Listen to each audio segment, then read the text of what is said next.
everybody, what's going on? My name is Mike. And I'm Tyler. And this is the Bonsai PopCast. I don't know what episode this is. I believe it's episode 8. I could be wrong. It might be episode 9. I don't know. Might be episode. I don't know. It's. You tell us. Just, which one is it? Yeah, exactly. I'm sure it'll say in the actual description of the show. Hopefully, who knows? We never know what's going on. We're with this very professional here. That's true. So Tyler, how are you doing on this fine? What is it? Is it fucking Wednesday? It's Wednesday, dude. It is Wednesday. It is Wednesday. Well, hopefully we'll be able to get this out on Friday. We've been really busy lately, so like the podcast has been like between actually recording it and then editing it and then putting it out and then getting it onto things like YouTube. It's been all over the place. So hopefully this will get back on track before Hellmouth starts in October and things go cray bananas all over the place. Yeah, we got a lot planned for next month, so that's right. We got to get our shit in gear, man. Yeah, and hopefully views start picking up on the channel. Yep. They already seem to have picked up with at least a little bit with our latest release on Violet Evergarden. So that's exciting. It's exciting to see. You know, yeah. For every extra person who watches a video, that's another extra person who's going to see our next video. So it's like, it's all connected, man. Yeah, the view velocity, whatnot. And here's one thing I forget every time is that every podcast is going to be somebody's first podcast. So just for the record, my name is Mike Pixley. I'm a professional YouTuber. I used to be a musician. I've been working on YouTube for like 5-6 years, making videos, started with like games journalism stuff. And now me and Tyler here have an anime channel where we talk about all sorts of shit about anime, but mostly just about how fucking cool some shows are. Yeah, we curate an excellent anime collection on our channel and talk about things that maybe you may have missed within them. Or just how awesome they are. Yes, very, very true. Or make you cry. Apparently we make people cry a lot. We do. I apparently have a good way of making people cry, which is hilarious when you listen to this podcast because all we talk about is like dicks and farts. Yep. Speaking of which, it's Tyler, very different. The real personalities come out here. Yeah. I wanted to talk to you today about fucking pornography. Oh, good. So, I'm glad that we're just getting right into it. Well, I know I've been talking with the patrons a lot about how fucking funny I think that queefs are. Because we all know that queefs are the funniest of farts. Like, there's many different kinds of farts. Is a queef a fart? Like, I thought a fart had to come from your anus. I mean, it's either that or it's like a pussy burp. What would you prefer it be? I'm not. They're both great. First of all, I just want to say this is not a lesser of two evils here. Right. Oh man, I think pussy burp is better overall. That just sounds like so puke worthy, dude. I'm sorry. Pussy burp. All right. Anyway, so like I don't know. This goes way back, right? Did you ever watch Sex Talk with Sue Johansson? No. Okay, so Sue Johansson was like this old fucking lady who had a show on, I think it was like Fox Family back before it was ABC Family, which I don't even think it's ABC Family anymore. I don't know. It was a channel that popped up randomly in the late 90s, and it used to run like the Donkey Kong animated series and the Super Mario Brothers Super Show. Well, for us, yeah, but like for the rest of the world, no. Like nobody gave a shit about that crap. You see, that was the joke, Mike. Oh, I see. Yeah, and it would run like Digimon reruns, you know. So after Digimon ran on Fox Kids, they would play the other ones on Fox Family or whatever. There was other shows. Pee-wee's Playhouse was on there, which was rad. It was a good channel before ABC bought it and turned it into like fucking teen drama crap. But anyway, at night it was all. Do you remember at night when channels used to just like turn off? They're like, we're done now, and then they just put on whatever the fuck, like infomercials. Just and like, shit. Listen, nobody's watching right now, so here, buy this bucket that is actually 2 buckets. Oh my God, that's so crazy. That it's 2 buckets. Only 4 payments of $39.99, and we'll throw in an extra bucket if you buy in the next 10 minutes. That's 3 buckets for the price of 1 bucket. That's crazy. They're so well crafted. You can pee in them. You can put other fluids in them. Pour them on your kids. Like, yeah. Oh my God, they're so versatile. It's so flexible too. Look at this. Look at that. I'm pulling on it. I'm pushing in it. Like flex tape buckets. Exactly. So this channel at night would run this show called the 700 Club. Mm-hmm. I don't know what it is. I think it's like religious. It sounds I can't remember. Weird. Yeah. But before the 700 Club came on, they always had sex talk with Sue Johansson. So basically it was this old ass lady who didn't give a fuck. And she sat on like in a chair at a desk, almost like Conan O'Brien, but just alone. And people would call in with questions for her, you know, and she would try to help people with their various sexual problems and shit. And it was fucking hilarious, dude. People called in with the stupidest questions. Like even at 10 years old, I was like, what? And I remember specifically this one woman called up one time, and she was like, hi Sue, and Sue's like, hi, how you doing? She's like, I have a question. So my husband, he really wants to blow into my vagina. And Sue Johansson was like, what? Like, what do you mean blow into your vagina? Just like on the outside, you know, for like tickling stuff. And she's like, no, he wants to blow into the hole and blow it up like a balloon. And it kind of hurts, you know, and I've heard that, you know, if it hurts, it might not be a good thing. And Sue's like, do not. Your vagina is not meant to be blown up like a balloon, okay? That air could enter the cervix. You could have serious problems that way, you know, like blah, blah. And like I was just rolling around in my fucking bed laughing because I was 10 years old and I had never thought about blowing up a vagina like a balloon. Dude, I am 9 years old and I've never thought about blowing up a vagina like a balloon until now. Well, have you ever blown on a vagina before? I mean, maybe on it, not in it. Because it's hilarious. Like if you hit it at the right angle, it goes like that. I'm not kidding. It'll make that noise every time. Just try it out sometime. Sorry. Kit just walked in on this and is like, please don't. God. Yeah. So we have new tiers in our Patreon where you can come in and listen to this while we're doing it live. So this, you know, this just goes to show you. Filmed in front of a live studio audience. So anyway, ever since then I've thought queefs were quite the funny thing. So there was this. That's basically a man-made queef. Not that not all queefs aren't man-made, but you know what I'm saying? Yeah, well, I mean, queefs have to more or less be manually. They have to happen manually, right? Like you don't generally just get air in your vagina, from what I understand. Okay, I'm not trying to mansplain you, ladies. Like if you have a constant queef problem, okay, I'm not trying to demean that, but generally, air is pushed inside there, you know, by whatever objects. Other people. Then when it comes out, it goes or something, you know, some great noise like that. Listen, we're not physicists, okay? We don't know the rocket science behind how a queef is made. We just know the basics. Yeah. Well, so when I was 13, right? I had this really good friend named Corey, who I have no problem name dropping because Corey was the best and the worst. We fought a lot when we were kids, but also like, you know, we'd been friends since we were in kindergarten. I still consider Corey my friend. He was a wild kid. Came from like, you know, and I love his family, but like, come on, guys, you're white trash. You know it. Like, you know it. We know it. We all live like we basically lived with them over the summer. You know, like my entire group of like punk friends lived with Corey over the summer because his family just didn't give a fuck about what we did ever.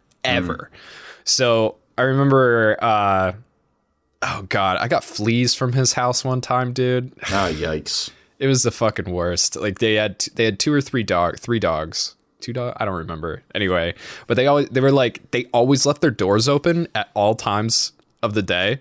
at night. So it was like at night there was mosquitoes in the house. During the day there was flies in the house. Like it was just they just didn't give a fuck. This is Corey's grandparents, by the way. May they rest in peace. Love you. Oh my God, Corey's grandfather was like blind. He had tunnel vision really bad. Like he could only see a sliver, but he would still like chase us around with a compound bow, mostly when he thought we were Corey. Well, okay, so one time we were all pissing down the chimney, right? Wait, that might be the best start to a story. Okay, so one time, right? We were pissing down the chimney. Yeah, it's really, you know what? He had every fucking right to chase you around with a compound bow. Well, it was really easy to get on the roof of this guy's house, right? So me and Max and Corey are all pissing down the chimney, right? And fucking, I guess Grandpa heard, you know, the dribbles going down the chimney, and whenever that happened, he always knew it was because we were pissing down the chimney. So he fucking comes outside. That this happens on a regular basis. It's so he comes out. Sorry, I hit my mic. He comes outside and he's like, Corey, I'll fucking kill you. Corey. And Corey's like, it wasn't me, Grandpa, it wasn't me. And he's like, I know it was you, Corey, you little fuck, where are you? And then Corey climbed down the house, like we all climbed down the house, and Corey said, like, went behind me, and he's like, I'm right here, right? So Corey's grandfather, being as blind as he was, saw me and thought I was Corey, and then chased me around the yard with a fucking compound bow, dude. And like, as blind as he was, he could hit a deer. He still bagged deers, like, you know. So it was very fucking scary. Corey also, I remembered showing up to his birthday party one time, and I got out of the car, and somebody dumped a bucket of water over my head, and Corey came running at me with a bag of flour and smacked me with it, and fucking antiqued me. Instantly, like the second I got there, I was like instantly caked from head to toe in fucking flour, and my mom just like rolled her eyes, drove away. Yeah, like so that was the kind of guy that Corey was. He'd shoot you with an airsoft gun, like when you weren't looking. Yeah, he sounds great. He was a lot of fun. And I totally forgot why I brought this up. What were queefs? Okay, yeah. So Corey had this cousin, and I don't remember her name. It was probably Becky or something white trash. We'll like just that. call her Quiff. Quiff. But she was a little bit older than us, you know. So she had the boobies and everything. And like she was like kind of sexy in that trashy way, in that way where you're like, I probably could. So we're like 13, we're hanging out, like, you know, and we're there with our girlfriends at the time, hanging out in the trailer outside of their house, and Corey goes to his cousin. He's like, hey, show him the trick. She's like, no, I'm not gonna show him the fucking trick. He's like, show him the trick, it's awesome. And I was like, what's the trick? And he's like, just wait. So she like puts her hand down her pants and like makes this weird motion, right? And I'm like instantly, I'm like, oh, this is hot. You know? And then it's just like like this chick has like designed a perfect way to make herself queef, and she would do it like on command, and it was like strangely sexy and disgusting at the same exact time. And it's just, you have such control over your genitals. That's impressive, right? Yeah. Well, clearly this woman has explored herself, you know, farther than most people would. Also, she's gone where few have dared to go before.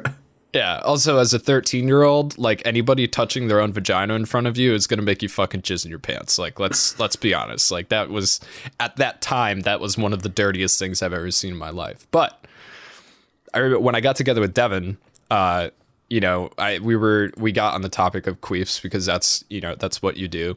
And she was like, dude, have you ever seen queef porn? I was like, what?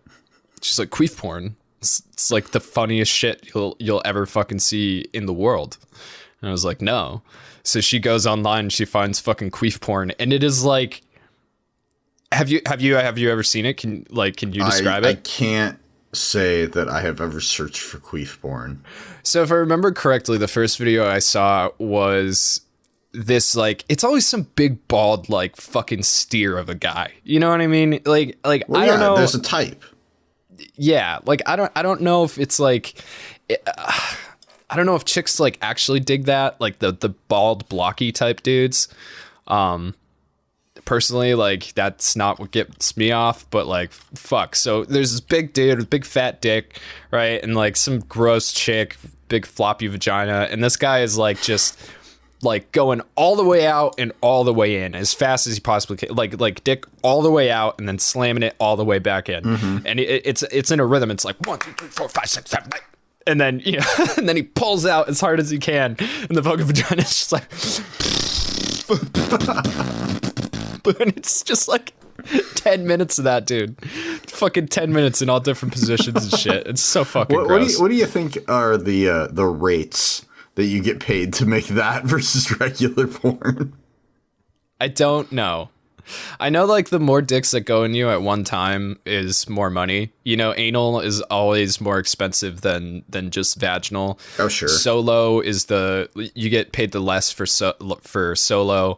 Lesbian is less money than like heterosex. Gay male sex, I think, is you get paid a lot of money for that. You know way more than I expected you to know. Dude, I've been looking at porn since I was like fucking 9. I mean, so have I, but you still know more than I expected. Well, it interested me. I was like, you know, maybe, like, you know, I could do that. Yeah, maybe I could get laid. But then I like looked into like the male role in the porn industry. Not great. No, not great. Also, it's like, not great. Do you have a ginormously large penis?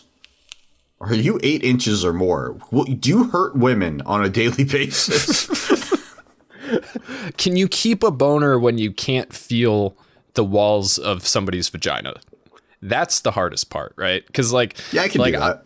I'm like, okay, so I had sex with a girl one time, when I was in high school. She was quite a bit older than me, and it was very loose, and I had difficulty with that.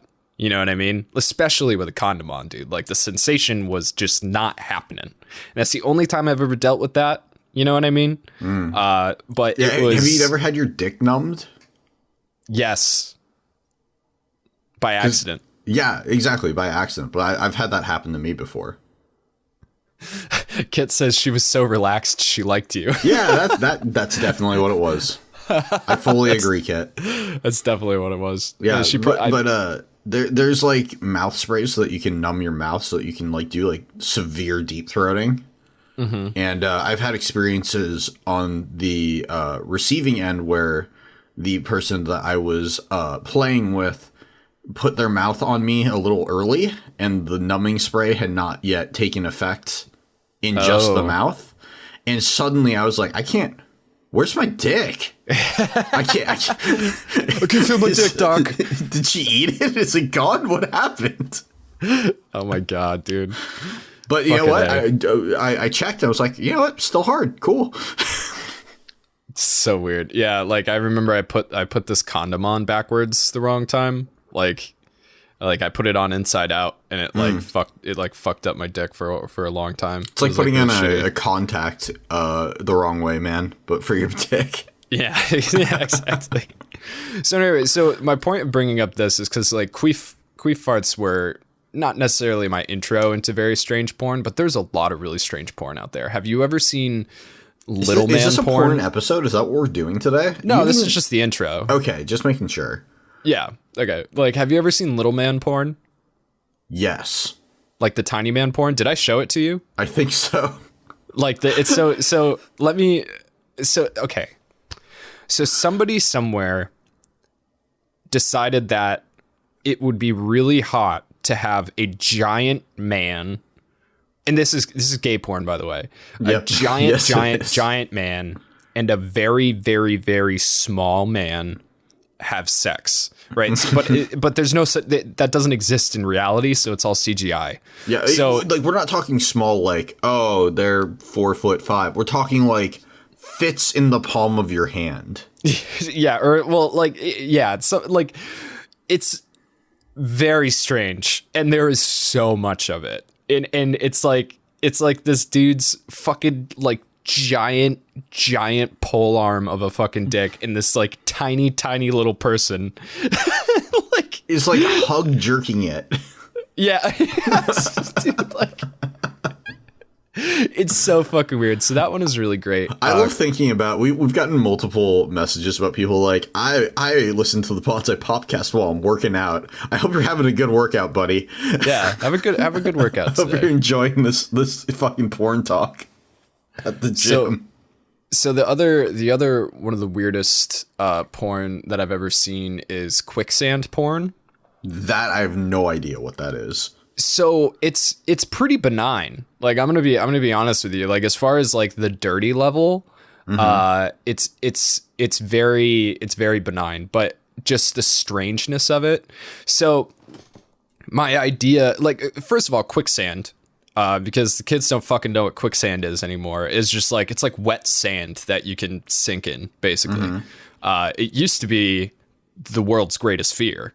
I don't know what happened to people being scared of quicksand. They stopped putting it in movies. Yeah, exactly. Fear the quicksand, okay? I'm pretty sure at one point Indiana Jones was in quicksand.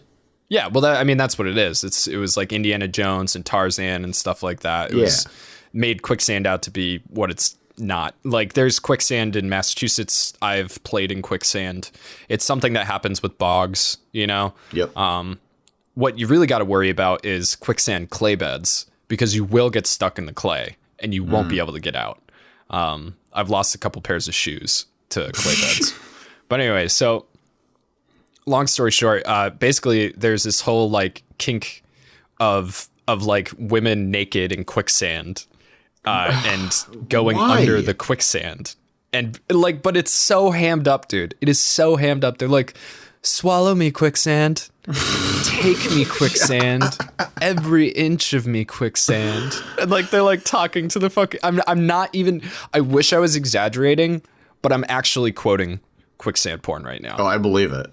And it's like I think what it comes from is, I think it's for like older men, right, who like grew up with the Tarzan era. Of like the super masculine hero saving a woman from quicksand. Yeah, they like want to save this naked woman from her untimely demise in the quicksand. Yeah, and it's like, and they just slowly go down into the quicksand, but you can tell that they're just like bending their knees because most quicksand has a very obvious bottom to it.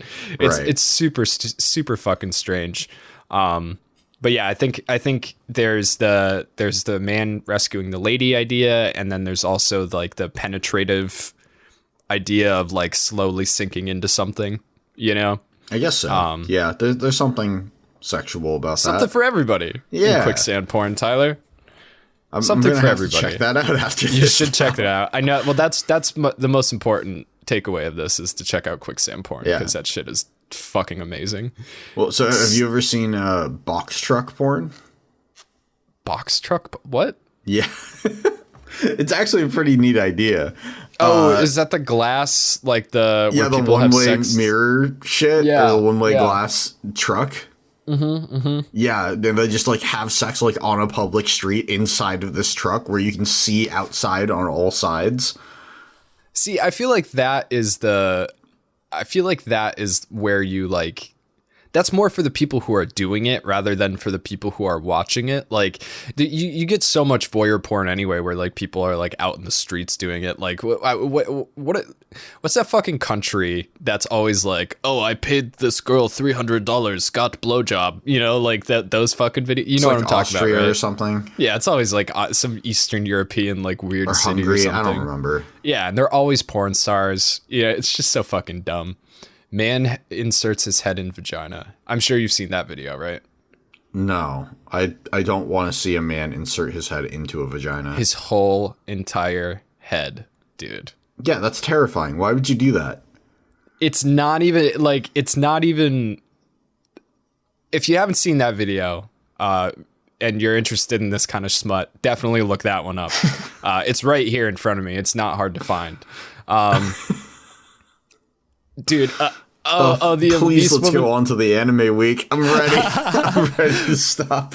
Well, that's the thing is that anime porn is also gone like in crazy sure it's directions. Gone gangbusters, dude. Well, they have 3D face hugger porn. Wait, what? Where, yeah, so like you know the face huggers from Alien. like they pop out of the eggs. Like there's porn for that now. Why? I don't know. But why does like anybody? I mean, I get it. People like Bad Dragon. Like, the world's a strange place, man. But to each their own. That's true. It's very that's the takeaway. It's just there's a lot of strange shit out there, and people are into it. And don't judge people for their random ass weird kinks. Just let them do their thing. If you want to be impregnated by a face hugger, can you DM us on Twitter? Because I want to know what happened to you. We want to have you as a guest on the podcast. Exactly. Tyler, should we tell them about the excellent prank on Canada that we came up with the other day? Were you there? Yeah. You were there.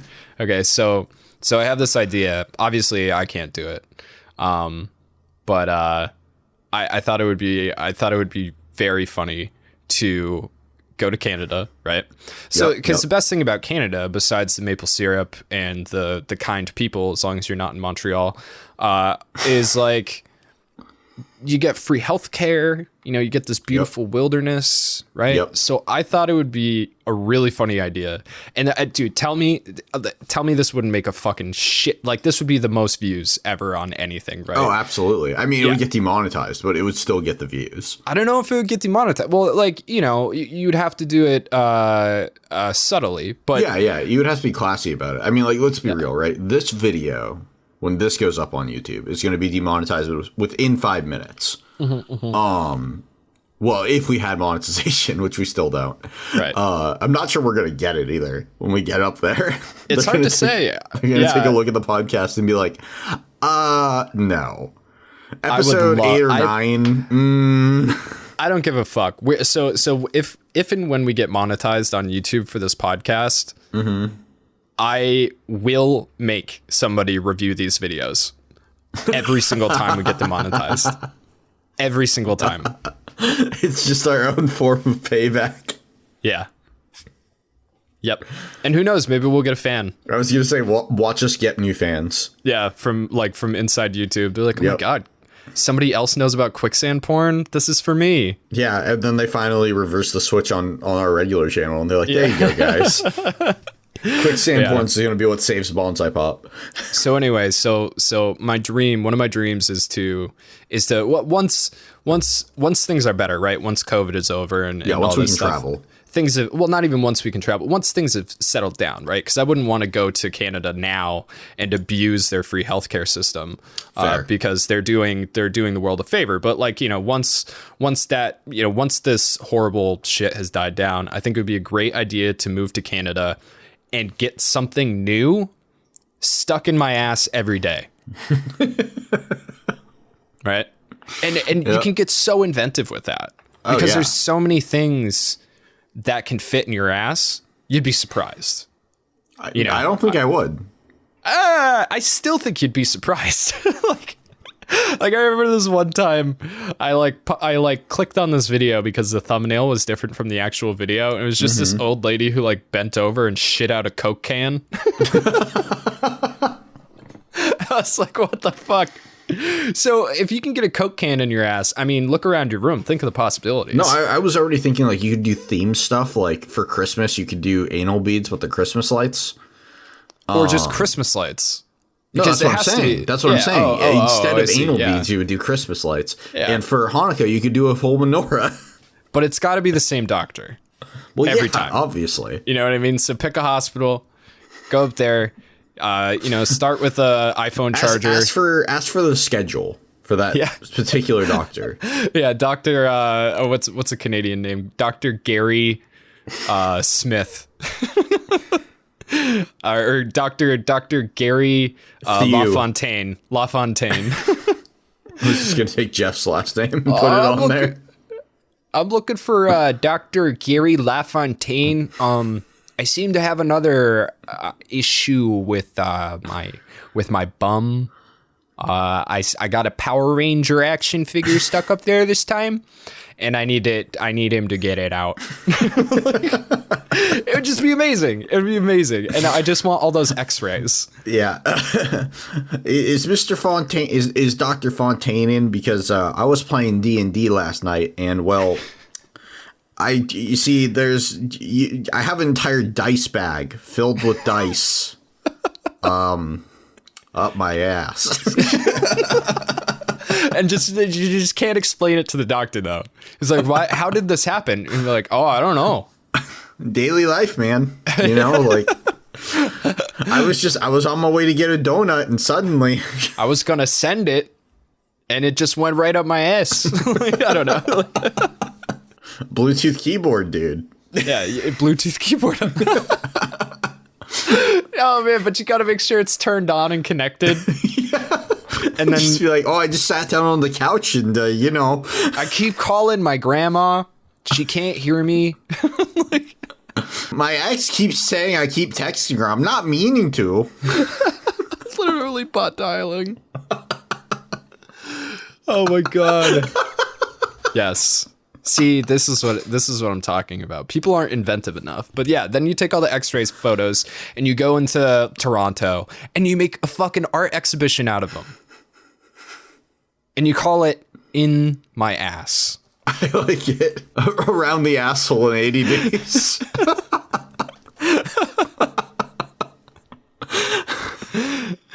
So anyway, Tyler, how's your anime week? Thank you for waking me up. I watched Hellsing, man. I have a lot of things that I need to watch. Like I need to catch up on Decadence. ReZero came out. But I just watched Hellsing and I wrote a really good script on it, or at least I think it's good. You haven't read it yet because you took a nap. That's true. I did take a nap. I took a nap too, so I can't be mad. Nap boys. Nap so boys. so tell me about like what you thought about. Like, would you recommend Hellsing to our audience? Oh hell yeah, dude! I mean, if you like bonsai pop like stuff and what we typically recommend, Hellsing is for you. Aesthetic. Yeah, if you or will. aesthetic, yeah. Hellsing is absolutely for cast? you. The ass cast. Ass cast. No, I'm sorry. I'm a fucking 5-year-old dude. I can't. I can't with that. No. All right. Anyway. But yeah, So, yeah. I think the first line of the script is, if you like the color red, you're gonna like Hellsing. That's fair. Yeah. Dude, I love the way they fuck with color in that show. I love it too. It's very good. But like there's a lot of stuff online about people being like, Hellsing's not good. You need to watch Hellsing Ultimate. Hellsing Ultimate's way better than Hellsing. And sure, you know, Hellsing Ultimate is sticks to the manga, you know, much better and has a way better story. Mm-hmm. It's more fleshed out, that's for sure. Yeah, exactly. But Hellsing, the OG, is still badass as shit and awesome and a really fun watch, you know? And yeah, the once it goes off book after the Valentine brothers, it gets a little weird. Incognito's this weird vampire from like the Dark Continent, whatever that is. Dude, from Hunter x Hunter? What? The Dark Continent from Hunter x Hunter. Yeah, but this is from before Hunter. Well, maybe that's where the guy got the idea for the Dark Continent.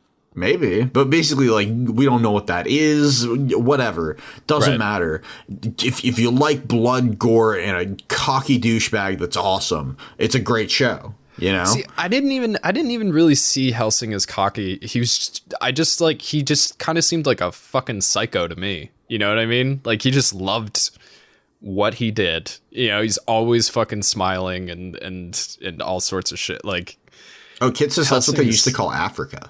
Oh, that's terrible. Yeah, it is terrible. Well, I'm glad I didn't put that in the script now. Oh, I'm glad you didn't say that in the podcast. Jesus. Wow.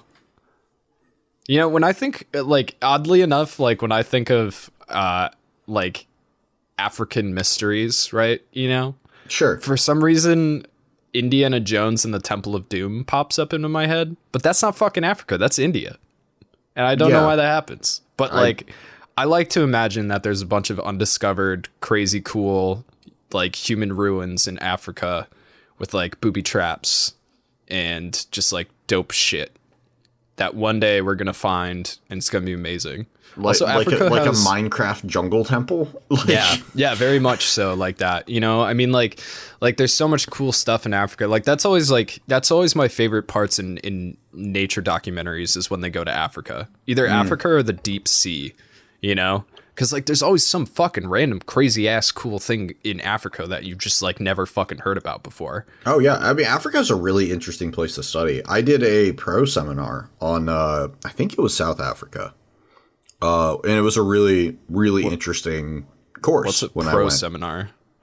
It's like a pro seminar, at least at UCSB. I don't know if it's the same everywhere, but at my college, it was basically a seminar where you work the entire term on one paper. So yeah, you basically pick a topic from a particular place. In this case, it was South Africa, and then the entire term you focus on this one aspect of it and write a, I don't know, 20-page paper or something about it. Interesting.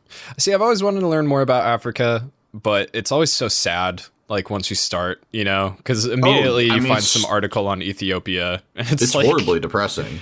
Yeah, like one of the hardest things there is like getting clean water is like a major issue, and like there's all these foreign companies in there that are basically like buying rivers and polluting them.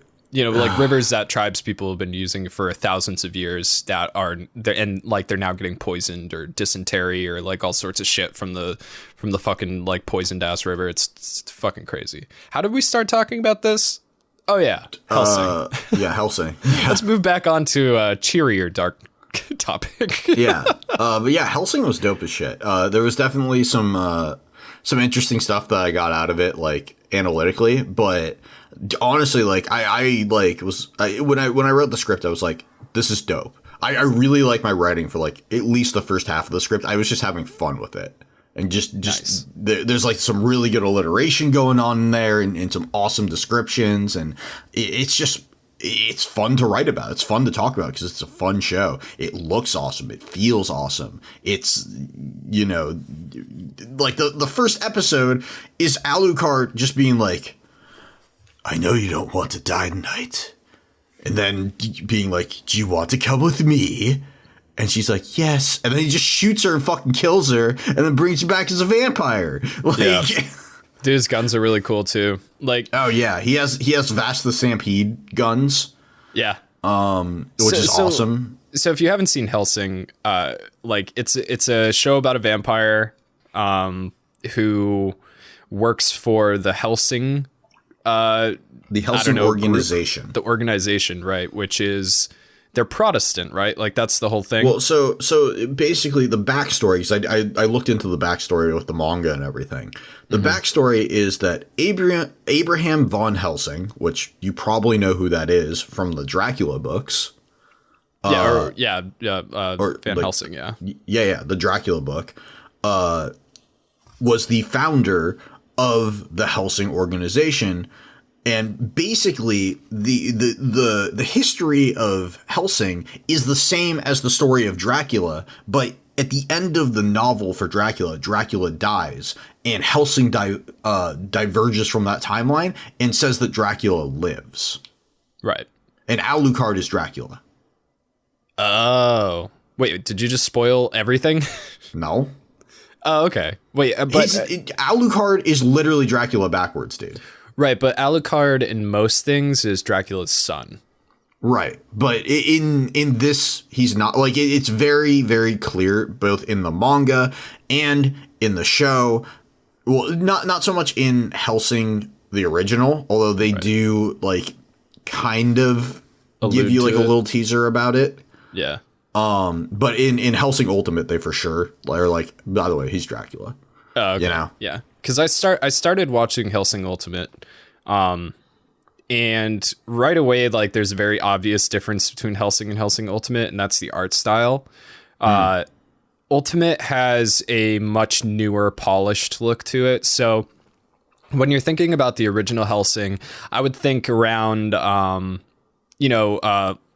Trigun and Outlaw Star kind of style to it.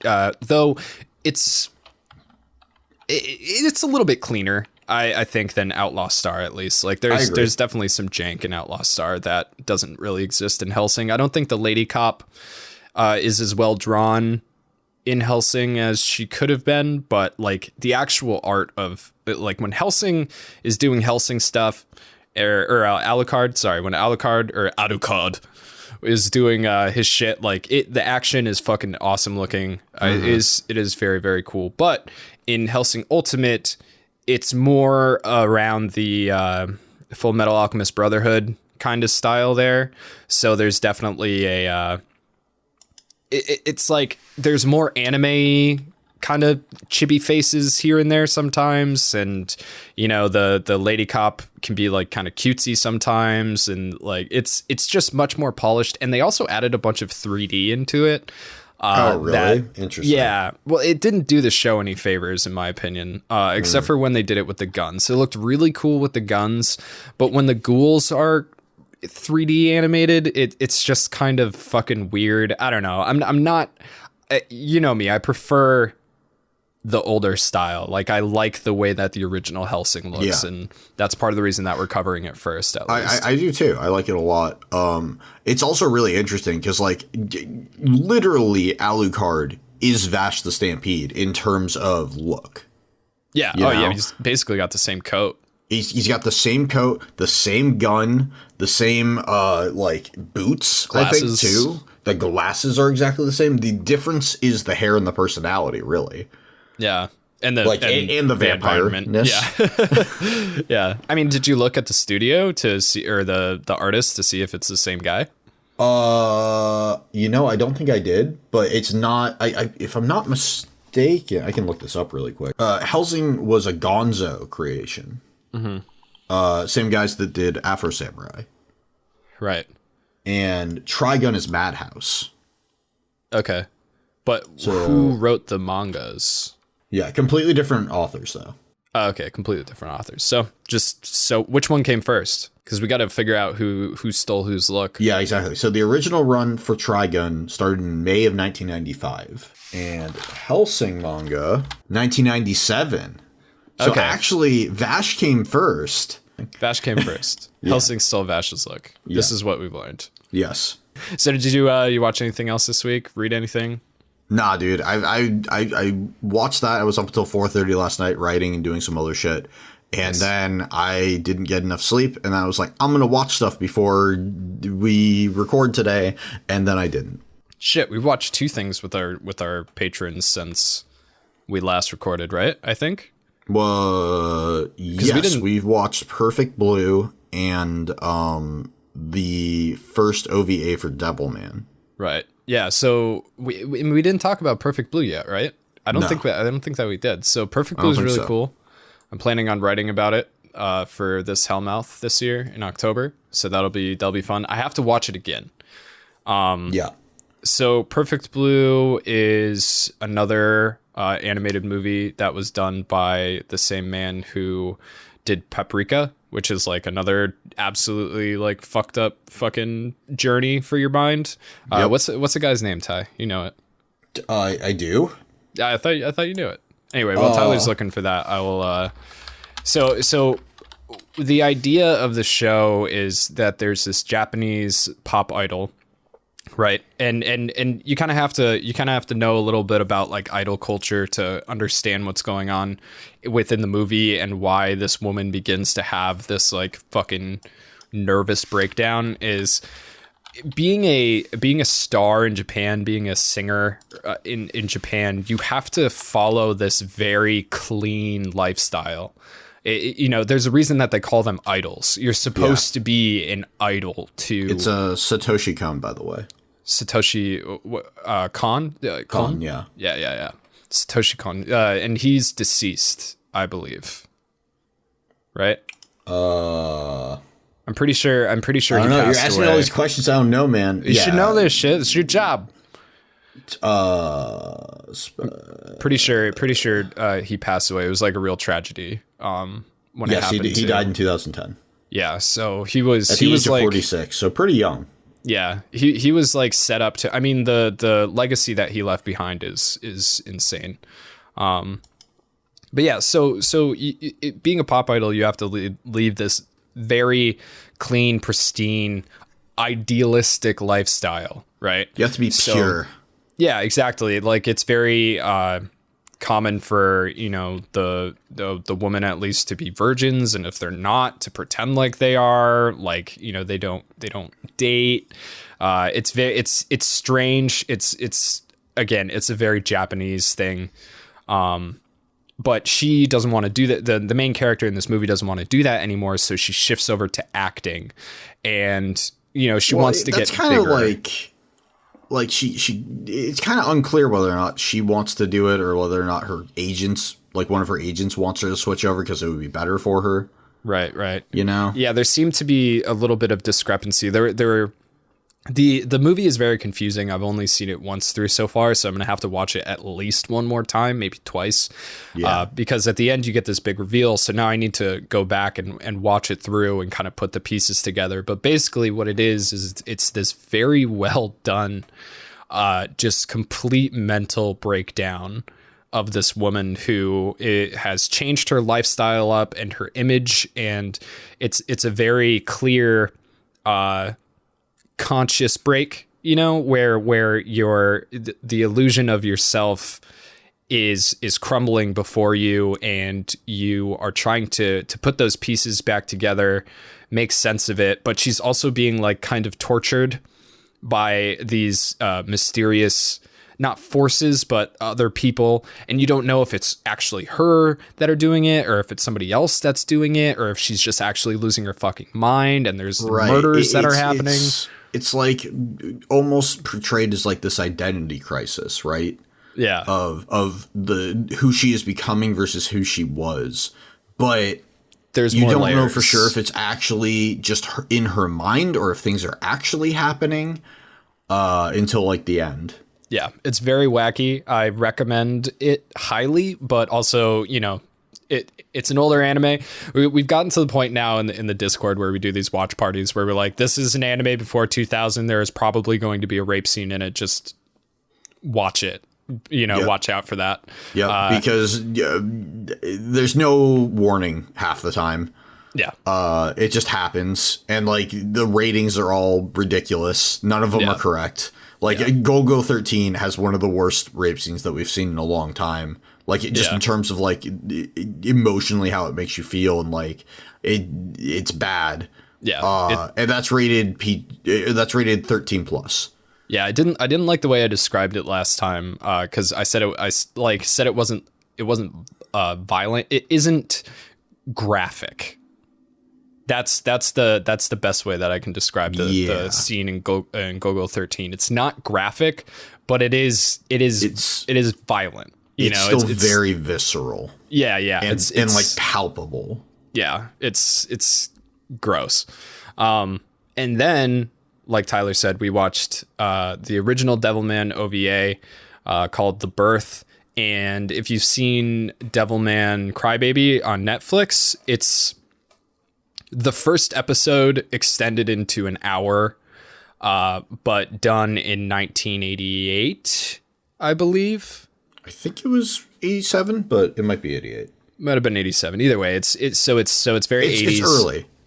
Yeah, and you know, I was really excited for it, and I think it ended up paying off. There is a spot in the middle of that film that is very slow, where Rio is just, you know, talking about the demons and stuff that are coming, and like it feels like they're in that room fucking talking for like a half an hour. Yeah, it does.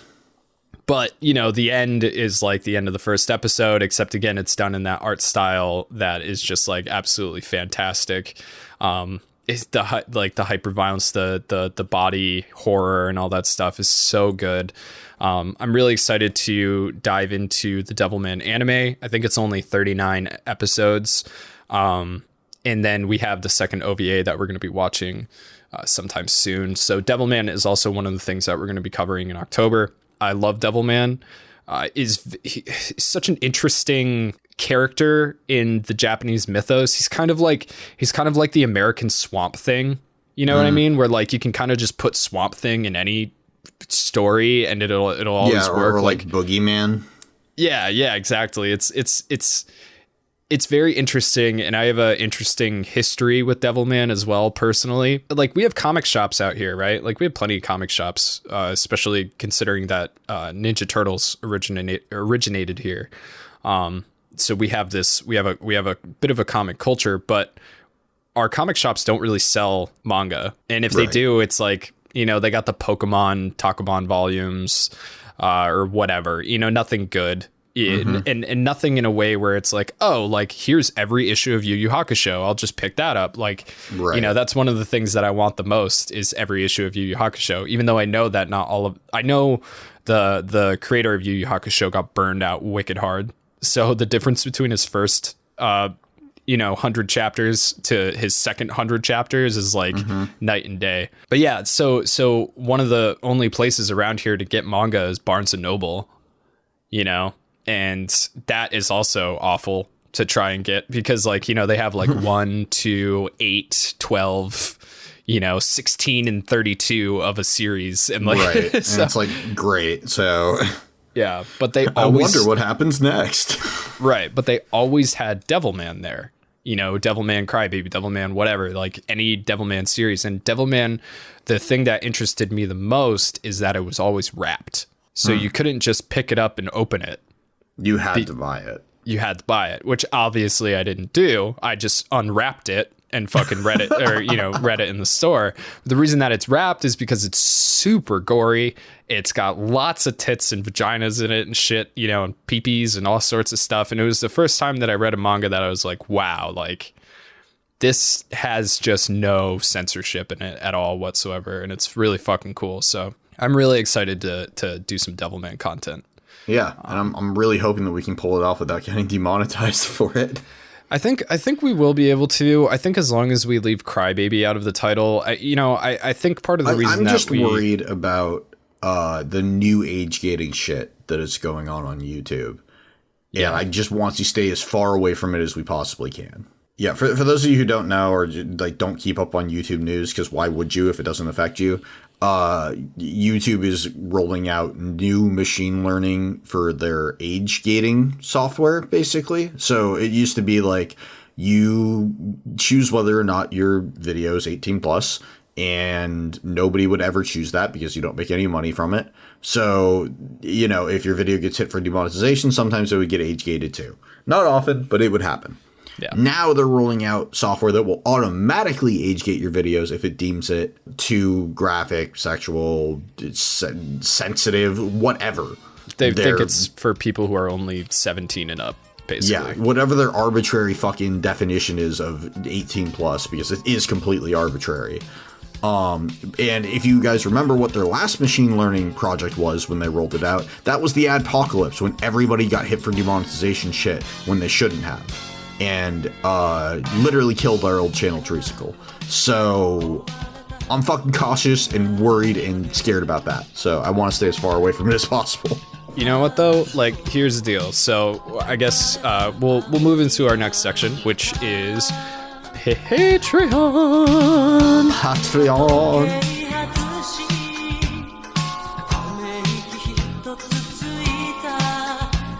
Yes. So this is a really good time to talk about that. Basically, what Tyler was saying is really important, right? Because the last time he's not kidding. The last time that YouTube rolled out machine learning was is what caused what is now known as the adpocalypse. So basically, there had been some issues on YouTube, and then PewDiePie said the fucking N-word, and all the advertisers got scared. Well, what it was somebody from the Wall Street Journal found Coke advertisements on somebody like spouting Nazi propaganda. That's what started it. Oh, is that what it was? Yes.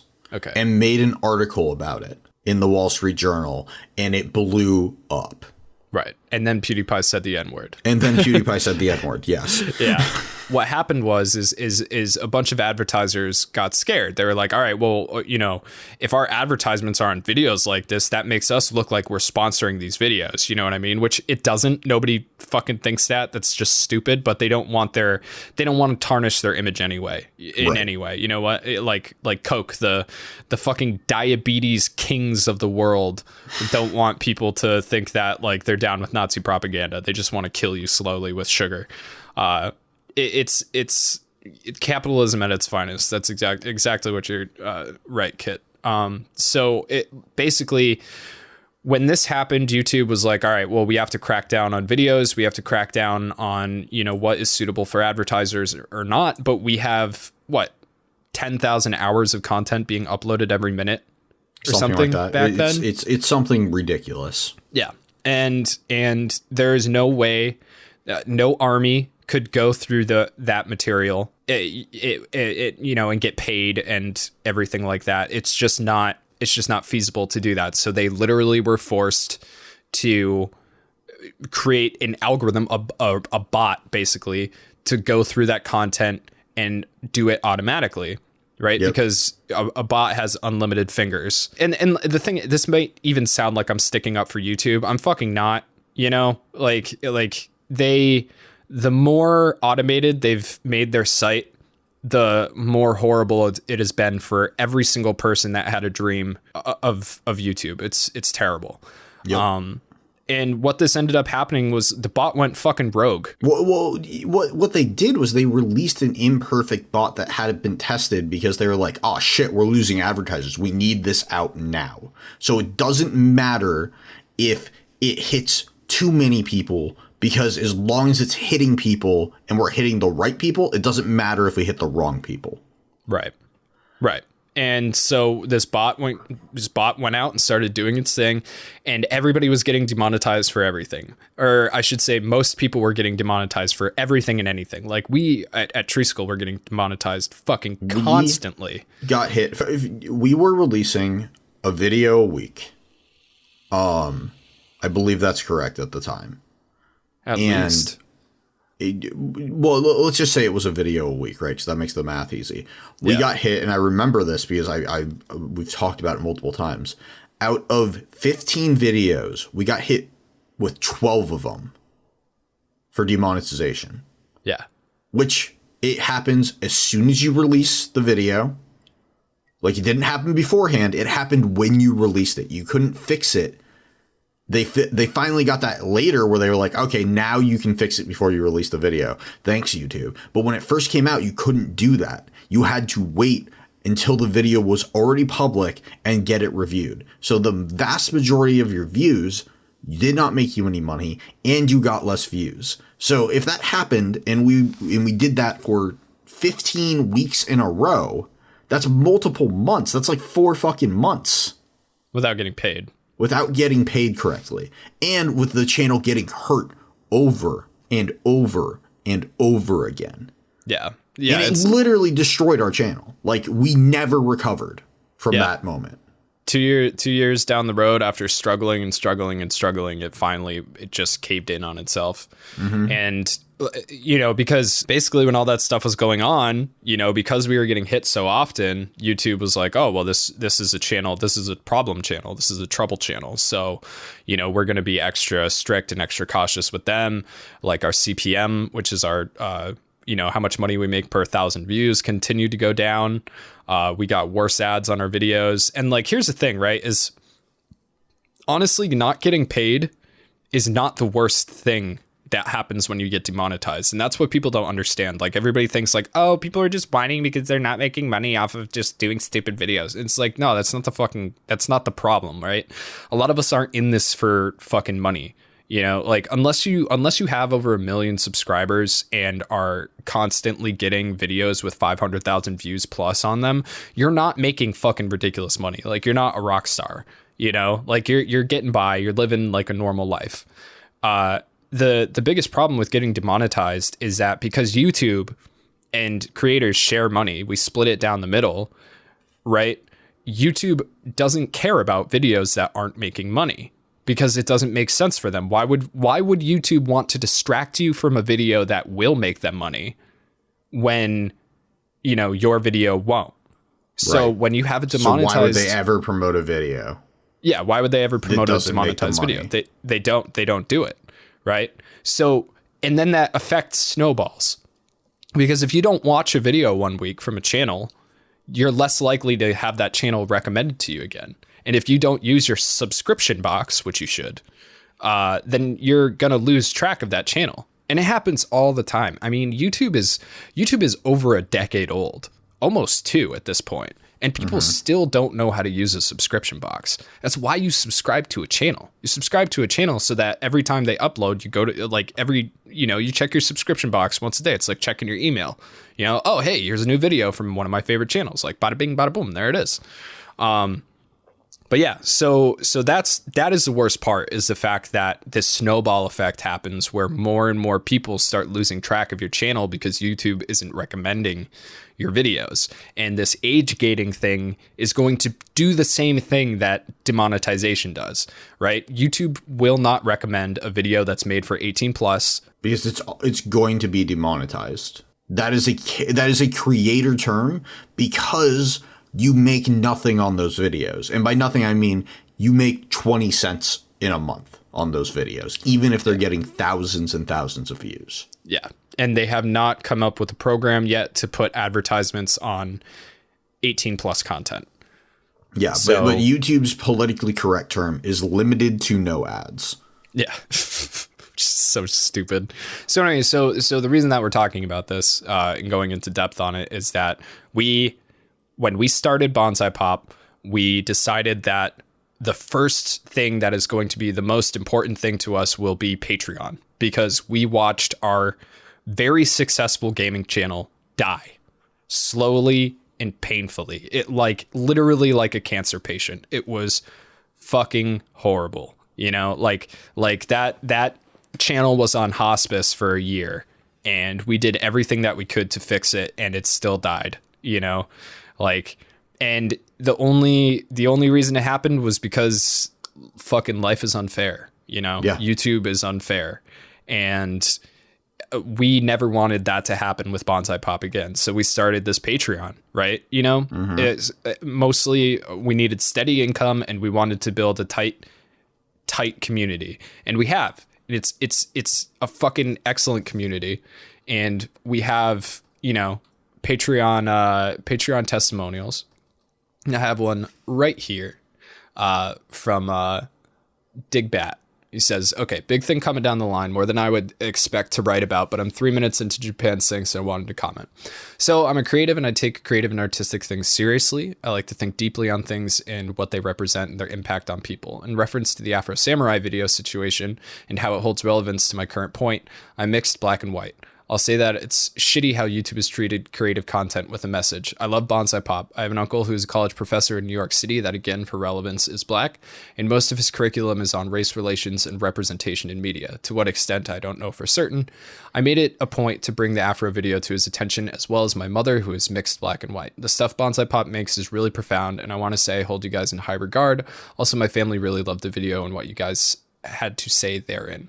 Without meandering too much more than I already have, I wanted to say that despite not having a schedule that allows me to engage live, I do admire your content and want to let you know that I try to spread your stuff where I can and indulge in it when I have the time. It fuels me when I draw, for example. Keep up the good work.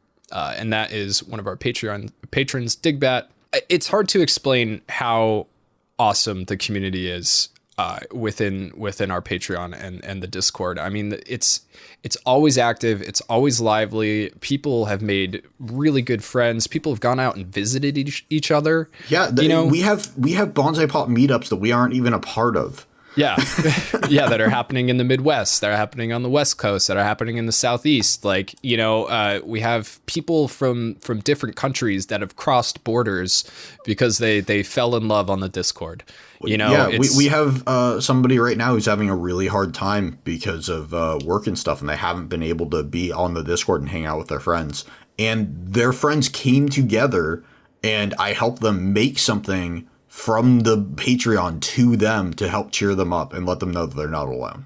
Yeah, it's a real actual community, and it's important because if our channel gets destroyed, which it can.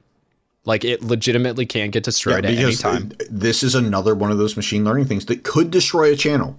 We don't know. We don't know how it's going to work. We don't know. It could be the exact same thing as what happened with the monetization bot. Mm-hmm. But basically what happens is, you know, we still have income.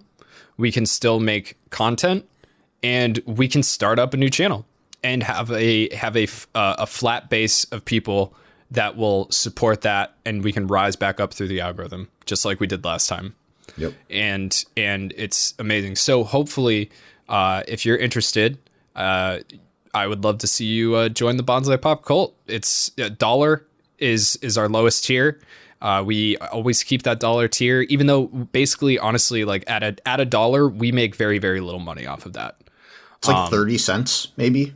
Something like that. I don't know. Yeah, it's barely anything. But the point is that we want it to be accessible to everyone.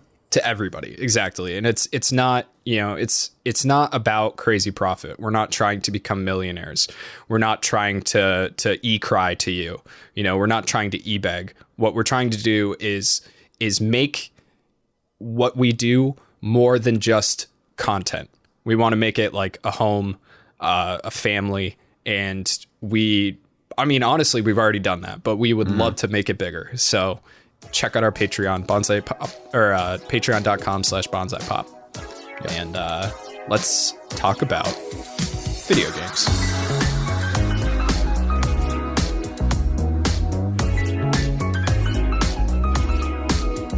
Yeah, so what have you been up to on the video game scene?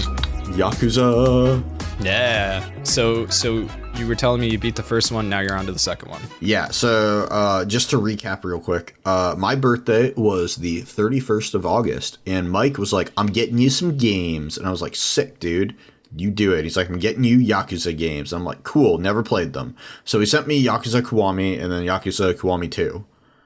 And Some good friend. That was a surprise. He only thought he was getting one. It's true. Also, I forgot what you said you were sending me. So it was a surprise either way. But he got me physical copies, and the first one's like this awesome box, like this hardcover Steelbook, right? Yeah, steelbook. Like it's really, really cool.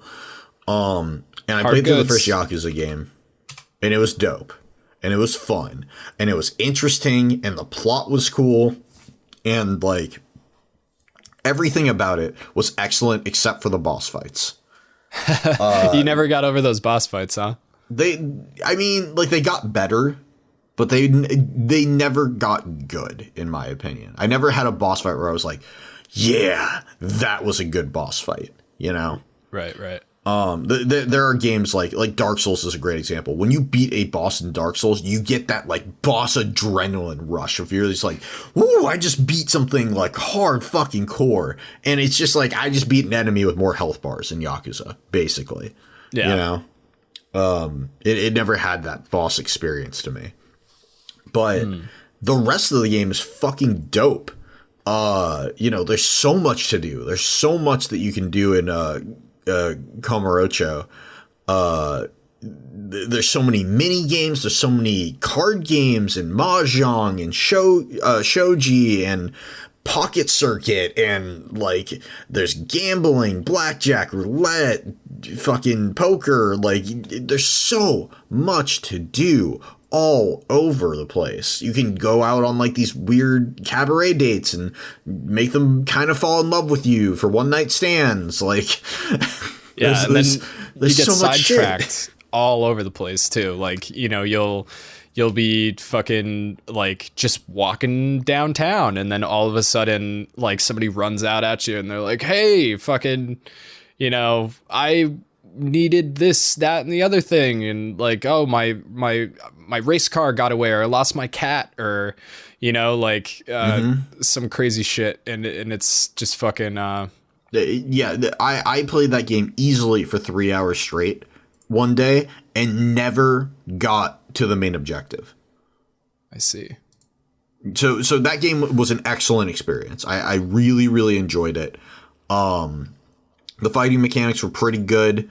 They were a little clunky for sure, but like you figure it out, you get used to it, you know? And then I started Yakuza 2. And holy fuck, bud. If that game isn't A, beautiful, and just B, fun to play. Like, walking around the streets is just awesome to look at now. Fuck yeah! You know? So I'm like grinning ear to ear now, because at first when you were playing Yakuza 2, you were like, oh, the controls was like fucking me up, dude. Like, I don't know. I absolutely hate what they did to the controls. Oh, okay. That I still fucking hate that. Just to clarify here, Yakuza 1, when you run around the Kamurocho streets, you're running around, and then you can hold X to sprint, right? In Yakuza 2, when you just hold the joystick, you walk, and then you hold X to sprint, and you can't continually sprint. So if you're not sprinting, you're walking. And that I hate. I don't. Why? Why would you do that? I get that it's pretty to look at. Let me run around. Right. Well, I mean, how do you? I hate when games do that. How do you like run instead of walk? What's that? You just hold X.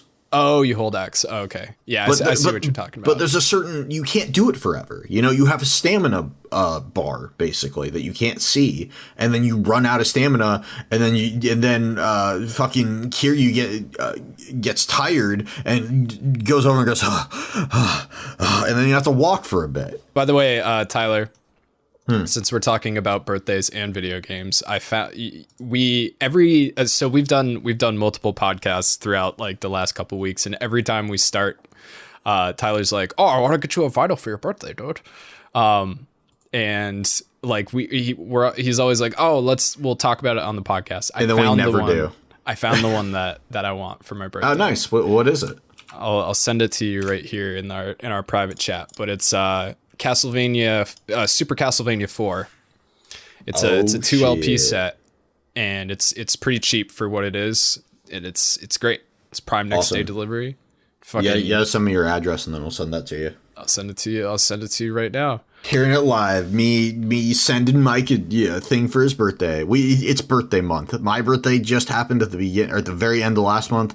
Then Devin, Mike's fiancé, and today is my girlfriend's birthday, and then 4 days is Mike's birthday. That's right. Oh, dude, it's 4 days. Yeah, we go through all the important people. Yep, and then Ryan right afterwards. Yeah, and then Ryan's right after that too. Dude, we're all vampires this fucking October, dude. Like, we're doing Vampire Hunter D, we're doing Hellsing, we might even do Hellsing Ultimate. Like, you know, who knows? We have too many things that we want to do, honestly. But yeah, so Yakuza 2. You're really, really liking Yakuza 2. From what I remember, like, one of the coolest things about Yakuza 2 is a lot of the environments are destructible, which only game that's like that, except maybe Yakuza 6. And that was really fucking cool. Like, it kind of like made the world feel a little bit more real. If I remember correctly, a lot of the stores you can walk right into them this time without a loading there's screen. No loading or anything. You just walk in, which feels great. Have you made it to Osaka yet? I think so. Isn't that where you go like super early on? There's 2 cities. Yeah, so you basically start in the second city and then you go back to Kamurocho. Okay, so isn't Osaka fucking sick? Yeah, it's great, dude. Also, like the cabaret like manager thing. Oh, you're actually doing that? Awesome. Yeah, that I completed that whole thing. Very cool. It makes you a fuck ton of money, dude. Yeah, I want to go back and do more of it, but I'm like stuck in Kamurocho right now, so I can't do it. Yeah, you'll get to a point where you can switch between the cities. Yeah, I assume you can just grab like a taxi at some point and go back and forth. Yeah, I love. I'm honestly more interested in going to Osaka than I am going to Tokyo. Don't get me wrong. Like, I really want to go to Kyoto, and I want to go to Shibuya and like places like that. But I really want to go to Osaka. First of all, for the food. Second of all, for the fucking BDSM bars. In fact, have you met the BDSM chick in Osaka yet? Maybe. So in Yakuza 2, one of the cool things that they added into it is that you can get these like partner like heat moves, right? Yeah, you can get like allies basically. Yeah, so one of the allies that you get in Osaka is a dominatrix who That's awesome. like I don't remember what she either like shoves something up somebody's ass or like whaps them with her like stick or something like that. It's really funny. So yeah, it's such a good game. I fucking love the fuck out of that game.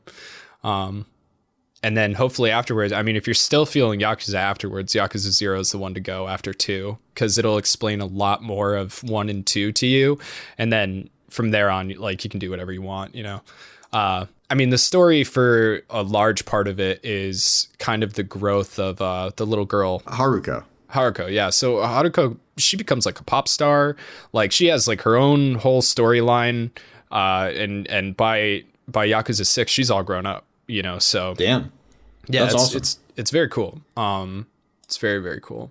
All right, dude. Super Castlevania 4 is coming to you. Yay! official. Yay! Oh, I gotta delete it off my wish list. Happy then. early birthday, because it'll get there tomorrow. So Thanks so much. Oh, that's so awesome. I'm so happy because first of all, I love vinyl. Second of all, I love Castlevania soundtracks and Castlevania in particular. And third of all, Devin got all my fucking presents early and they're just sitting wrapped in my living room and I have to fucking wake up every day and like look at them and be sad.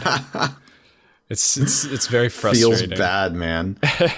So that's what you've been doing. You've been playing the Yakuza games. You've been enjoying I'm trying to think. And I've still been playing Tony Hawk on and off. Okay. I'm trying to get all the sick scores in one combo on every map. How's it going? I'm on the downhill jam, and still I haven't played since we last talked. Downhill jam is a bitch. It's rough. I had a little bit of trouble with that one. I've gotten up to like I think 130,000, and then I keep like fucking up. It's definitely one of the harder ones for sure. If it makes you feel better, the platinum score on that one is only like 650,000 or something like that. So Yeah, that one's just fucking hard. Fuck that. Man. they're more fair with the levels that are harder to get good scores on. Like the downhill jam is a difficult level to get a good score on because there isn't a lot of like combo areas that are really good. You know what I mean? Right. So it is what it is. But I've been watching that guy because we keep getting recommended his fucking videos who does like the crazy lines. Andy TPHS or whatever it is. Yeah. THPS, that's it. Yeah, he's very smart like when it comes to that game and like the technical aspects of it. So I've been enjoying like seeing that, and it's been improving my gameplay quite a bit.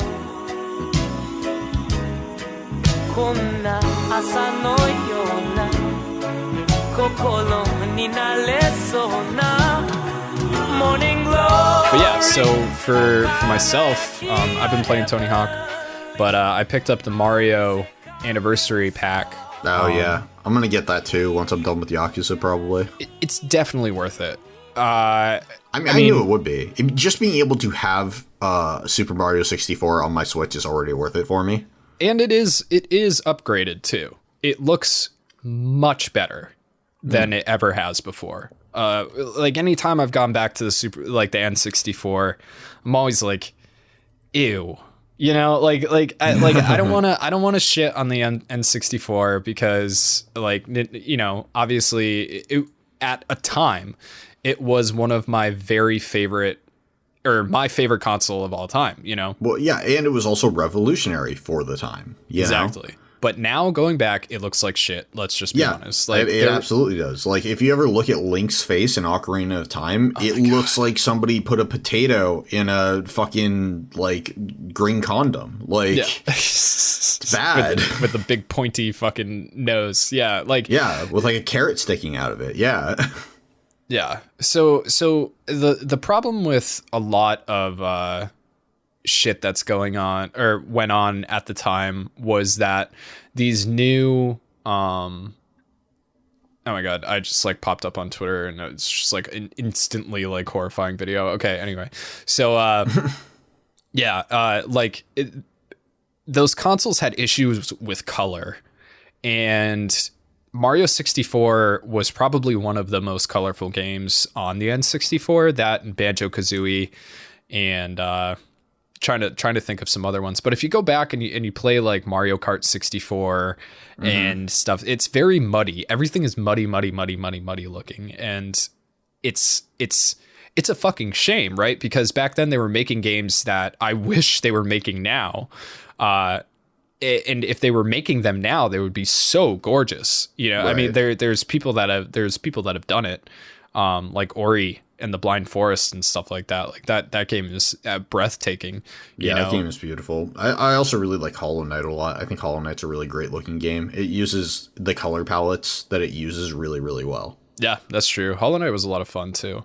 Yeah. But even on the GameCube and stuff, there was still a bit of a gray shadow over everything. It's hard to explain without showing you what I'm talking about, but when I got this pack, everything was very crisp and clear, and I liked that a lot. I think it's kind of stupid that Nintendo expects you to use your Switch as a fucking MP3 player, but you do have that option where you can have the game in and it has a soundtrack from all 3 games, and you can like turn off your Switch screen and just listen to the soundtracks, which is really nice if you are interested in using your Switch as an MP3 player, which nobody ever has. Yeah, I mean, and you get the same experience with Smash Ultimate. And honestly, right. I mean, for $60, dude, having the entire Smash Ultimate soundtrack is that's a pretty good deal, because the Smash Ultimate soundtrack is like one of the best soundtracks of all time. Like, because it has everything, and it's remixed, and like, you know, remixes upon remixes. That, like, holy shit, that game is fucking crazy. But so I went through and I 100% beat Mario 64 for my first time. I had very little difficulty doing it. When I was a kid, one of the things that really overwhelmed me was getting 100 coins in every level. Yeah, there's only a few levels that's hard to do on. Yeah. Little Big World or whatever it was. Oh, little... What is it? Tiny Huge Island. That's it. That one was a motherfucker. Only because the 8 coins area in there is like surprisingly brutal. The 8 coins area is the worst, and you want to do that last. You go in big, and then you get all the coins big, and then you go small, and then you get you should already be pretty close once you turn small. And then when you're small, you can stomp on the Goombas and get blue coins from them. Right. Which really, really helps. And then you just go and collect like 2 red coins. You don't have to do any of the dumbass fucking jumps, and you're good to go. See, I did it wrong then. But it was like that fucking red coin area killed me so many times. Like, it is so deceptively evil. Well, you don't have, like, the depth perception is wrong. You know? Everything looks like closer than it is. Yeah. That area is really hard. That's one that a lot of people have issues with, and Dire Docks is one that a lot of people have issues with. Yeah, that one annoyed me. I got to the point where I thought that there wasn't 100 coins in the level. Right. Did me telling you, like, was it just those ones at the very beginning? Yeah, those and the ones by the thing that sucks you out. And I didn't know that it actually sucked you out. Like, I thought that you could just like leisurely exit that way. So I have like 97 coins, and I'm going down to pick those last fucking ones up, and I get sucked out into the outside. Yeah, no, you want to get those as like first, and then get out of the way. Yeah, because you don't want the star to spawn there. That's why when I was telling you, I was like, the thing that sucks you out of the level, I was being literal about that. Yeah, I didn't realize that, but yeah, that pissed me off quite a few times. Besides that, no, most of them are pretty easy. It was annoying to get 100 coins in the level that, like, you jump into the oil. Yep, Hazy Maze Cave is the other one. There's like 107 coins or something. Yeah, and that's a big level too, and it's like windy and stupid, and like, you know, you have to like turn into Metal Mario and like go through that door and like hit that spider. You know, like it's just fucking dumb. You have to like deal with the maze, the Hazy Maze. And also that level is especially an ass because the blue coin block, when you hit it, the blue coins don't spawn near you. Right. And you need to learn, because it basically, there's like a 3-way stop right there, and they all kind of look the same. So you need to memorize which path actually takes you to the blue coins. And then the blue coins are in this like bowl. So if you don't hit the jump correctly, you'll just sort of slide in this bowl, and then you won't be able to. Yeah, and won't be able to jump up to get them. That level sucks. That is my least favorite level in the entire fucking game. Really? So when I was a kid, I thought it was a fucking really cool level, and I really, really liked the dinosaur. I would just sit on the dinosaur and ride it around like forever. I loved the idea of Metal Mario. Is that dinosaur named Dora? Dora, yeah. The Leopleurodon. I think it's a Leopleurodon or something, right? Yeah. Right, Charlie? Yeah. So Dora's cool. Yeah. But the level overall, I hate. Yeah. Yeah. It's in like the jump from where the boulders are rolling back to the platform is a motherfucker, dude. Yeah. Like that could be an instant death. The other thing was, when I was a kid, I never played the clock level. I remember as a kid going into the clock level and being like, people fuck. hate TikTok clock. I saw Balrog was tweeting about it. Yeah. Everybody hates that level. I love that level. I'm fine with it now. I mean, once you figure out that you can stop time, that level's easy as shit. Yep, that level is easy as fuck when you stop time. And there's certain stars that you need to have time going to do, but there's only like 2 of them, because if you do your jumps right and you do like some of the more like pro strat, like, oh, I'm doing like the sideways somersault to wall to like wall jump, you can get up places that you're not supposed to get up to, and then you don't need stuff to be moving. So like the only ones that you actually need it moving for, I think, are the ones where you have to get to the other side, basically. Yeah, the ones that have the actual clock arms moving. Yeah, you have to ride them. Other than that, I just kept it still the entire time. Like you can do 100 coins without it moving. I did 100 coins on my first run. I was like, this is easy as fuck. Like, and I don't know if it was like this in the original, but in this one, if you get 100 coins, it doesn't kick you out of the level. That's exactly how it was in the original. Okay, cool. Yeah, because that's the other thing, is that I'm on Sunshine now, and I love Super Mario Sunshine. Like, that game holds a very, very special place in my heart. I've never had the issues with it that other people do. Like, people have said it's boring. That game is not fucking boring, dude. It has a great atmosphere. It has an amazing soundtrack. And it's just, I love the way the game looks. It's very bright. It's very colorful. It's on the Switch in 1080p now, and it's in widescreen. It's in real widescreen. It's not stretched. And it has never looked better. Like, the colors are more shiny, like everything is gorgeous, but it's Mario Sunshine, and it is brutal. It is fucking brutal, dude. That game, there are just some things in that game that will like make you want to crack your Switch over your head. And that's just the way it is. Like, so you've never played, right? No, I'm excited. I'm going to go through the games in order when I buy it. Basically, I'm going to finish up Yakuza 2. And by finish up, I mean I'm going to put like 100 hours into it. Because that's what this game is like looking like it's going to be, you know? Yeah. I'm probably going to put 60 to 100 hours into it at least. It's so fun. I got to say, though, I was playing the golf course in Osaka. Yeah. And fuck the expert golf course. Yeah. Oh, that thing is a dick, dude. You need to get over 300 points. I have never gotten over 150. I did my very best to complete that game, and I did beat the expert golf course. But I remember it took a long time, dude. Yeah, I tried it, I think 5 or 6 times in a row, and I was like, I'll come back never.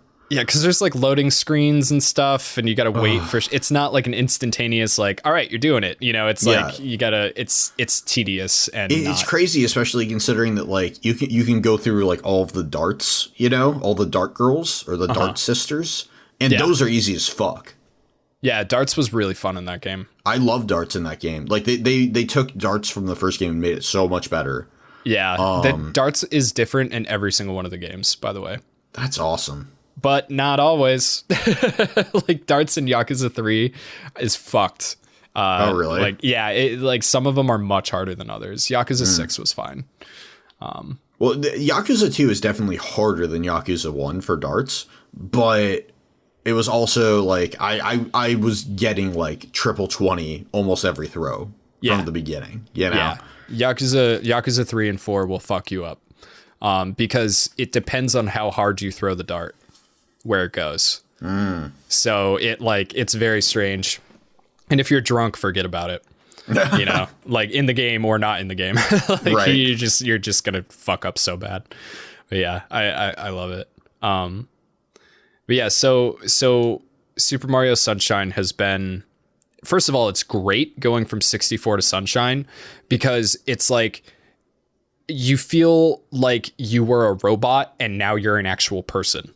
Like Mario moves so well in Sunshine compared to Mario 64. Like doing the sideways somersault, instantaneous. Like you don't have to like rev up for that. You switch directions instantly and you can do that jump, no problem. Right. You get the spin jump, like the floaty spin jump, which is nice. The only thing I don't like about Sunshine is it takes a long jump away. Ooh, long jumps like... I know, it's pretty key. Like, yeah. Yeah, but they do add in things that you can only do in Sunshine, right? So if you spray the ground and dive in Sunshine, you just rocket forward on the water. Right. Yeah, I saw you doing that. Yeah, so there's lots of different techniques that are unique to Sunshine. Yoshi is in Sunshine, which is awesome.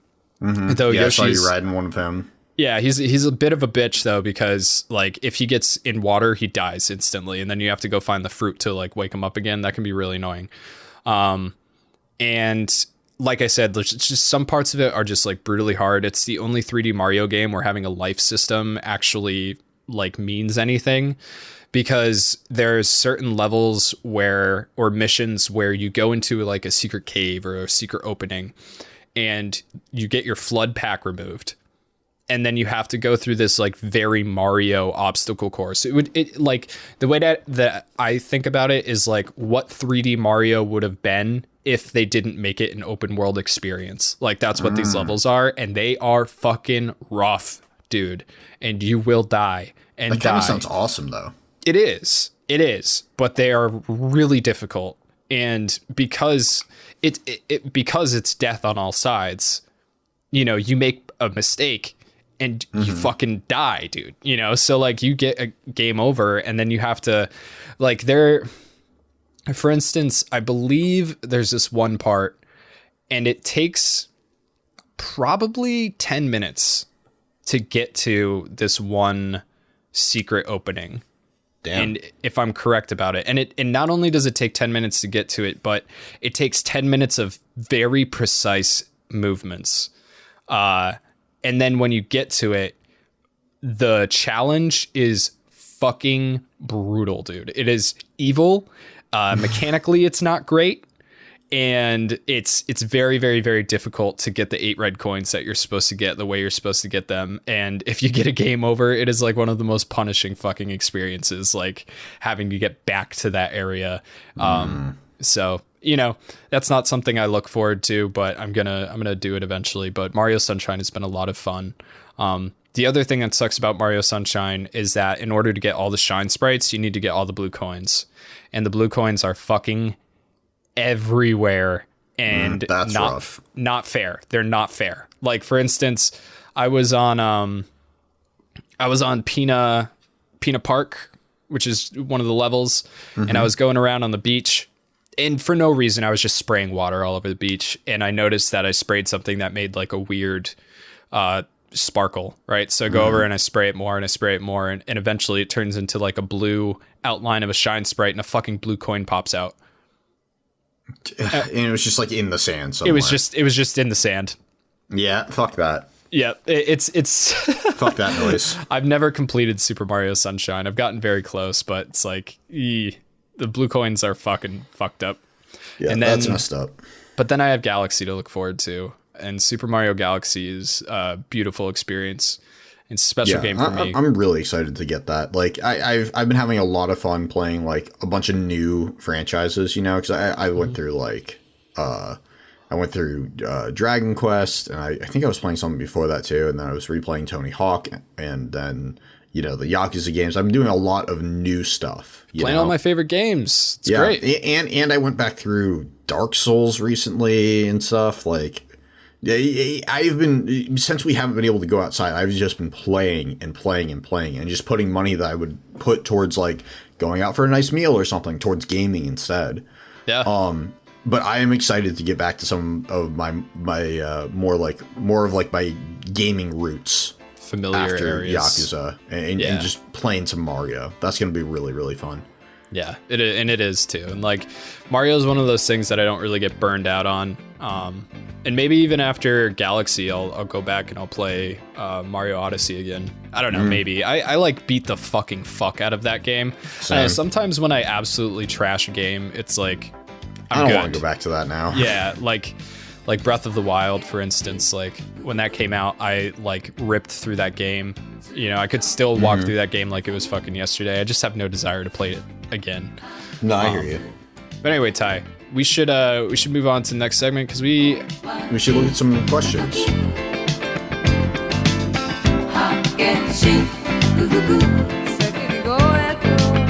Demi Chan says that she wants me to talk about the Jew Gold story. The Jew Gold story? I don't know if we have time, dude. We're already pushing 2 hours. That's fair. Maybe we'll save it for next time. Yeah, simple questions here. This is our fault, by the way, for talking too long. Okay, so best question. Derek says, "Do you eat aspirin?" I love that. Only on Sundays do I eat aspirin. She says, "Thank you so much. You're a champion. You're a real trooper, man." Jessica wants to know if we've seen Alita Battle Angel, and I have not. Neither have I. Makes that question easy. Yeah, I'm sorry, Jessica, we haven't. But she also asks, why is McTeague the best bounty hunter? And I also can't answer that question because I don't know. We're really nailing him, dude. Yeah, John Bentham wants to know, have you watched any anime series that have made you want to visit specific real-world locations that were either shown in a series or were a big influence when creating the fictional setting for the series? Absolutely. Yeah. Yeah. I mean, like we just talked about a bunch Japan. Of yeah, Shibuya. Absolutely. I would love to go there. Pretty much any Japanese arcade I am fascinated by, thanks to High Score Girl. I mean, Osaka, 100% from Yakuza, which like I consider Yakuza kind of an anime series. But yeah, what about you, Ty? I never really had an interest in going to Japan, and then I started watching a lot of anime, and suddenly I'm like, oh, I really want to go to Japan now. Right? Yeah. I just want to eat all the food, man. I want to eat all that food that I see in anime. Fuck yeah. Oh yeah, dude, the food alone, like, it's fucking ridiculous. Our weebness is always called into account whenever we open the comments section, because people start talking about shit that I don't know what the fuck anybody's right. Like. Somebody asked, is Wicked City sheer tentacle porn, or do you think it has more merit? It's not sheer tentacle porn. Yeah, there's definitely a vagina monster. Yeah. That doesn't have any tentacles. But yeah, it has more merit. It's not just tentacle porn at all. Yeah, I love Wicked City. Yeah, it's a lot of fun. Somebody asked, where the hell can I find this podcast or this PopCast? Will you please stop burping on your videos? I have misophonia and it drives me insane. Thank you. Do you burp on our videos? I think I burped in one video. What the fuck video was it though? I think you burped in one video twice, and each burp was in one of our parts, and we both kept it in. So you burped twice in that video. That might have been Demon City Shinjuku. I was about to say, I think that was Demon City Shinjuku. Luca Zanella asks, Buranson Go Nagai or R Takahashi? Now, I don't know which R Takahashi they're talking about, so I'm gonna have to go with Buranson, because he's responsible for Fist of the North Star.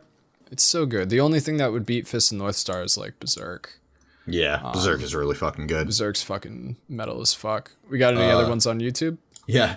Enrique asks us, are you really going to Japan? Yeah, we fucking are, dude. Yeah, we are. We have to. We absolutely are. We have to. We made a promise. We don't make Patreon tiers willy-nilly. Like, we fully knew that if somebody donated to that tier, we were going to Japan to take a bath to send them bathwater. Yeah, it's our ninja way, dude. We don't go back on our word. It's happening. We have to wait for COVID to end, but or at least become more safe for travel. But then it's actually for sure happening. Like, I'm already like saving and planning for that. Here you go, Mike. Brent asks, Mike's opinion on Bleach, please. Fuck Bleach. I fucking hate that. I hate that shit. Here's what I want to do with Bleach. Right, we have no intention of making a Bleach video anytime soon, but. I watched H Bomber Guy's video on Ruby, and in it he makes fun of Bleach a good amount, and I was like, he follows us. He probably likes our content. If we could make a Bleach sucks and here's why with H Bomber Guy, I would be down. Yeah. That would be a lot of fun. That would be a lot of fun. Okay, so like my honest opinion on Bleach is I'm not a huge fan of the character design. I don't like the way that the main character looks. Ichigo, like, he's just not, I don't like Ichigo that much. I really like his female companion. I can't remember her name. The one that like really introduces him to the Shinigami world. Yeah. I really like when they first go into the Shinigami world. Like, that's really cool. The anime stretches it out way too fucking long. And then pretty much everything that happened after that, it just like bored me to fucking tears, dude. I was like waiting and waiting and waiting. I was even following a filler guide, and like I could not fucking get into it, dude. Like it upset me. It upsets me that Bleach is held on the same pedestal as fucking Naruto and One Piece. They're not even close to as good. Or it's not even as close to as good as Naruto or One Piece or Dragon Ball or Dorohedoro or Berserk or anything. Like, Bleach had a very cool premise that like got poopied on like all over the place. I don't know. Like, absolutely no offense to mangaka, no offense to the fans. Like, I know that I missed an era, and that's part of it, right? Like, I'm a little bit older than a lot of people on YouTube and stuff like that. I was not around during One Piece, Bleach, Naruto heyday. I was homeless and off doing my own thing. So when I came back and really started getting back into anime, those shows like Naruto was a couple years from wrapping up. Like it had just I had just missed it. So when I went back and watched them, I was like, all right, One Piece, it's fucking sick. Naruto, I finally watched it and I fell in love with it, even though now that I've read the manga, I think the anime is extremely slow. And I also understand that there's a ton of fucking filler in that. Oh my God. But yeah, Bleach just didn't click with me the way the other two did. So there you go. Well, there you fucking go. Have you played the Vampire Hunter D video game? I have not. That's from Spooky Dino. And I'm assuming you haven't either, Ty. No, I have not. That was on the PlayStation 1, I believe. What do we think of isekai anime? I love isekai anime.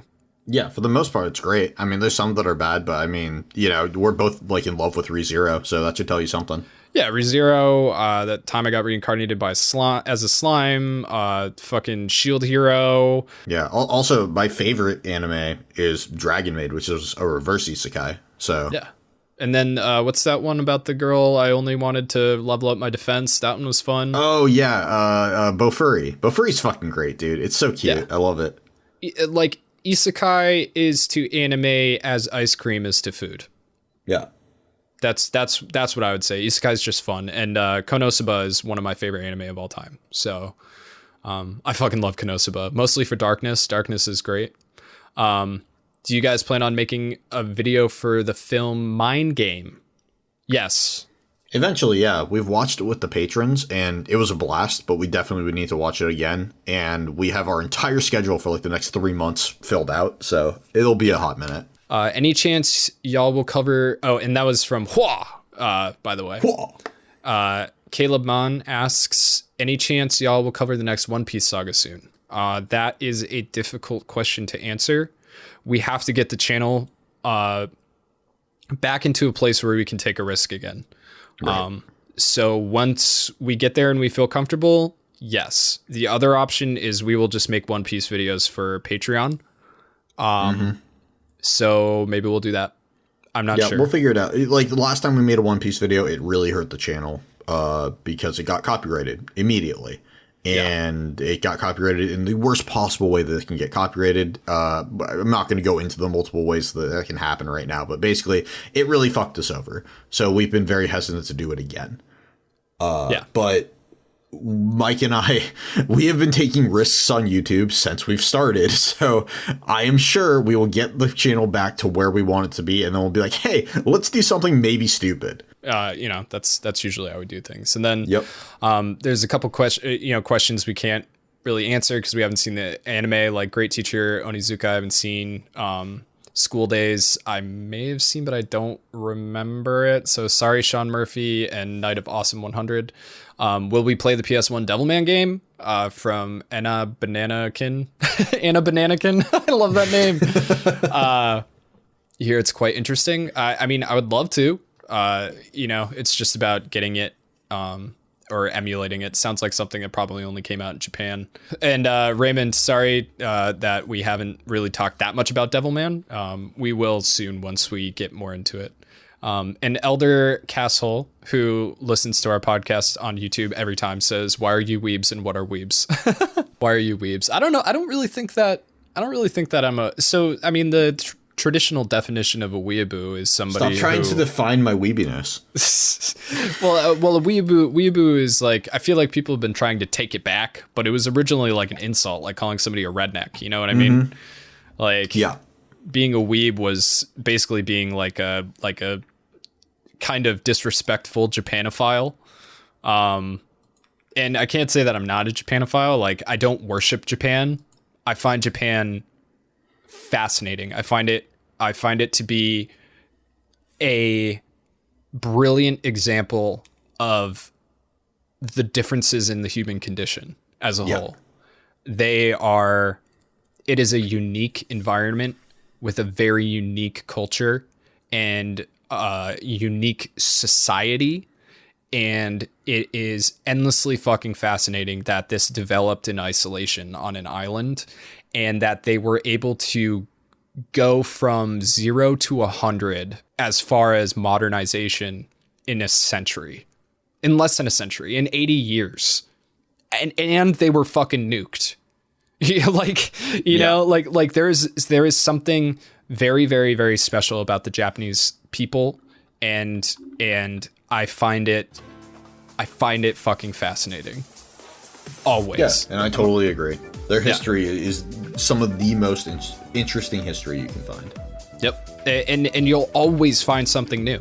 Always. Because like on top of their their political history, their conflict history, like there's also these dueling religions between Buddhism and Shintoism that they're like one of the only countries to have these two mainstream religions that not only work separately but also are two parts of a whole. That is the Japanese philosophy. It's fascinating. I guess we answered that question. Yep. Demi. She also asked, what's your guilty pleasure anime, or the one that you watch to lift your mood? For me, it's Dragon Maid every single time. If I need a mood boost, I watch Dragon Maid.